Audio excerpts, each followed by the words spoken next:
Bonjour à vous tous. On revient maintenant au sujet de la moyenne arithmétique. Donc, c'est votre section 14 à l'intérieur du cinéma.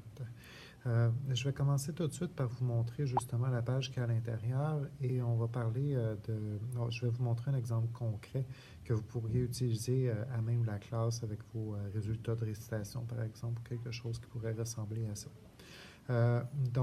Lorsqu'on vous parle de la moyenne arithmétique, ce qu'on fait, c'est on va rassembler les données tout ensemble, puis on va être capable de déterminer par un calcul qu'est-ce qui est représenté globalement. Donc, d'une façon, essayer de voir la majorité de l'ensemble vaut à peu près combien.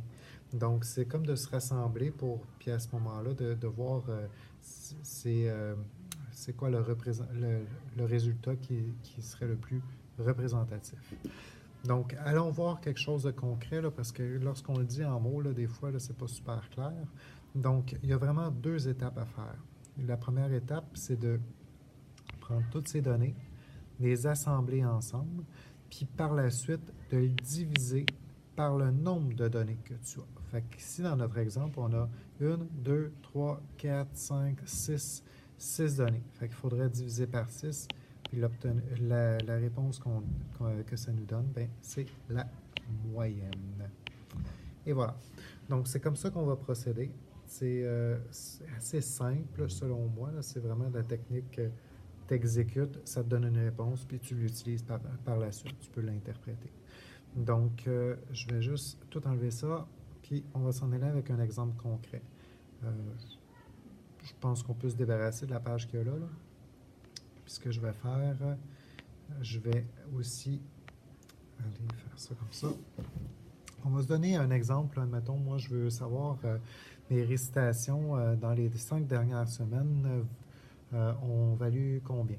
Ben, à ce moment-là, c'est facile lorsque c'est sur le même résultat. Par exemple, si tes résultats sont tous sur 10, ça va être plus facile à calculer. Si c'est pas sur la même valeur, donc la même fraction, ça risque d'être plus compliqué. Mais il y a moyen de réussir à y arriver pareil, c'est juste parce que le calcul est plus complexe.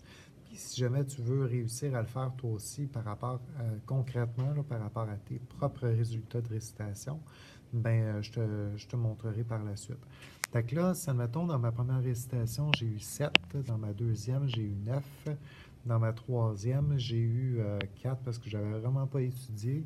Puis l'autre semaine d'après, j'ai joué vraiment beaucoup au hockey, puis j'ai pas eu le temps du tout d'étudier, puis j'ai eu 1 sur 10 dans mon vocabulaire. Puis dans ma dernière récitation, ben là, je me suis pris en main parce que je trouvais que ça avait vraiment pas d'allure, puis mes parents non plus. Puis j'ai eu 10 sur 10. Fait qu'en bout de ligne, ici, j'ai mes 5 résultats de récitation. Donc, ma première semaine,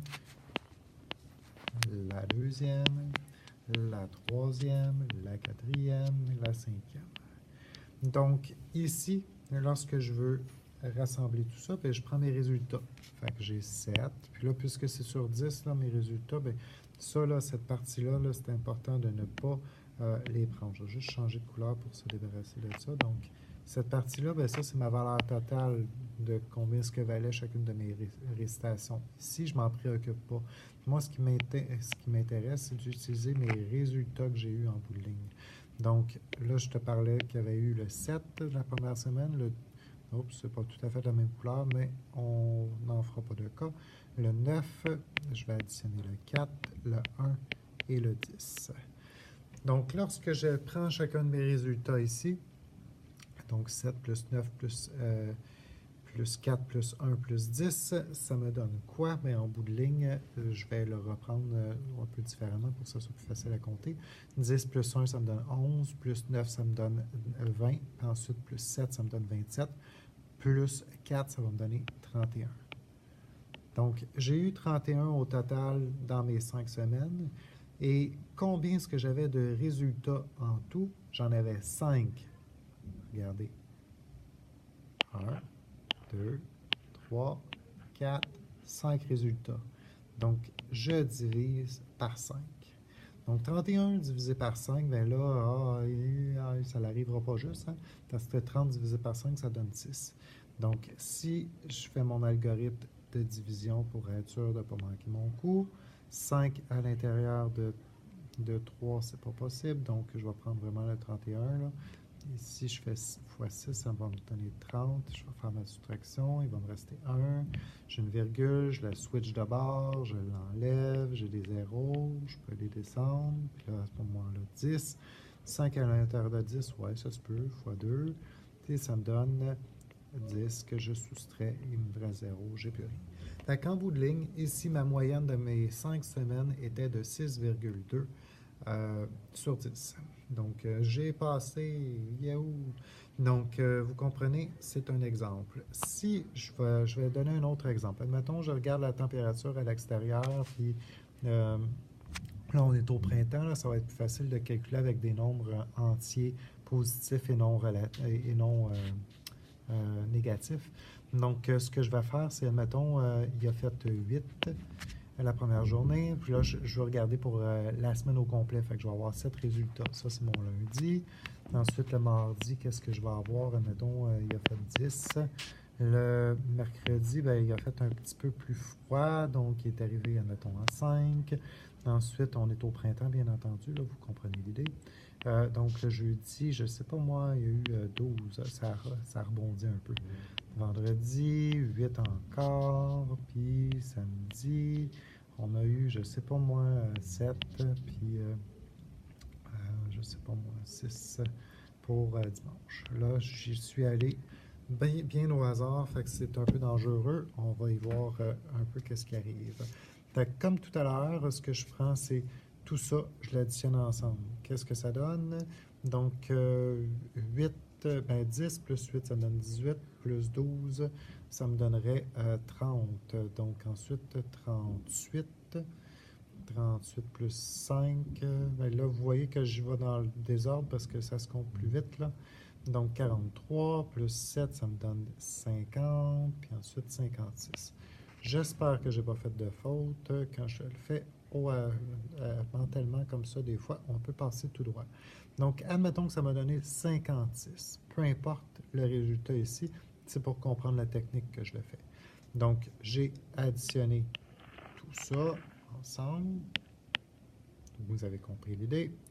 Puis, qu'est-ce que je fais? Je divise par le nombre de résultats que j'avais. Combien j'en avais? J'en avais 7. Donc, je dois diviser par 7. Je fais mon algorithme de division maintenant. 7 à l'intérieur de 5, ça se peut pas. 7 à l'intérieur de 56, qu'est-ce qui est le plus proche? C'est 7 fois 8. 7 fois 8, qu'est-ce que ça donne? Ça me donne 56. Donc, qu'est-ce qui se passe avec ça? C'est aussi simple que ça, c'est que ça arrive juste. Je fais ma soustraction, il me reste 0. Donc, ma moyenne de température pour la semaine que j'ai eue dans le printemps, là, mettons la semaine du mois de mars, était de 8 degrés Celsius. Voilà, c'est comme ça qu'on fait ça. Donc, il y a deux choses à retenir. On additionne chacun des éléments. Je vais juste enlever le tout qu'il y a là, comme ça, puis ça de même. Oups, je me suis trompé de bouton. Donc, ici. Donc, en résumé, on additionne tous les résultats que j'ai à l'intérieur de mon ensemble. Puis par la suite, je fais l'algorithme de division. Donc, je prends mes résultats, ma réponse, puis je la divise par le nombre de résultats que j'avais. La réponse que ça me donne, c'est la moyenne arithmétique de l'ensemble au complet. Donc, c'est toujours comme ça. C'est aussi simple que ça. Je pense qu'il n'y a pas grand-chose d'autre à dire. Si jamais il y a quelque chose, vous le savez, je suis toujours là.